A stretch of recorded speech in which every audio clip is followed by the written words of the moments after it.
তো গাইছ আমৰ ছিজন যিহেতু আমটো খাব লাগিব নে কি কয় গাইছ তো ধুনীয়াকৈ গছৰ পৰা এইকেইটা আম বুটলি আনিলোঁ আৰু এনেকৈ ভাইটিক পাত কাটিব লগাই দিলোঁ তাৰ একদম ফূৰ্তি আৰু আম খাব পাব যে তো এনেকৈ মই মোৰ লগৰ কেইজনীকো মাতি দিলোঁ একেলগে আম খাই বেছি ভাল লাগে নে কি কয় গাইছ এনেকৈ আম চাম ধুই মেলি গোটেইকেইটাই পথাৰৰ ফালে গ'লোঁ পথাৰত বহি আম খোৱাৰ যে এটা কি মজা আৰু এইখিনিতে আমি আম খাম আৰু তাক দেখিছেনে সি কেনেকৈ দাউৰি আছে তাক মানে আমি কৈছিলোঁ যে তোক আম খাব নিদিওঁ তই যদি আম খাওঁ এই ভৰিটো 3 পাক মাৰিব লাগিব সেইকাৰণে সি এনেকৈ দাউৰি আছে আৰু এটা জমনি হ'ল গাইছ এইখন দি ৰুকি থাকোঁতে কেনেকুৱা আম ওলাইছে গুৰ নিচিনা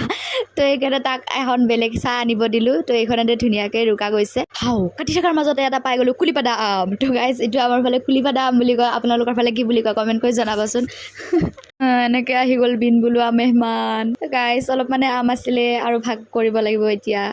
হচি যা আৰু এটা তো এনেকৈ ফাইনেল ৰেডি হৈ গ'ল আই নাখাবিয়ে এনেই কম আছে আৰু যি নহওক এনেকৈ কলপাতত তাই ভগাই দিলে চবকে আৰু ইয়াৰ ফূৰ্তি দেখিছে নাই ই লাষ্টত আমখিনি যে পালে একদম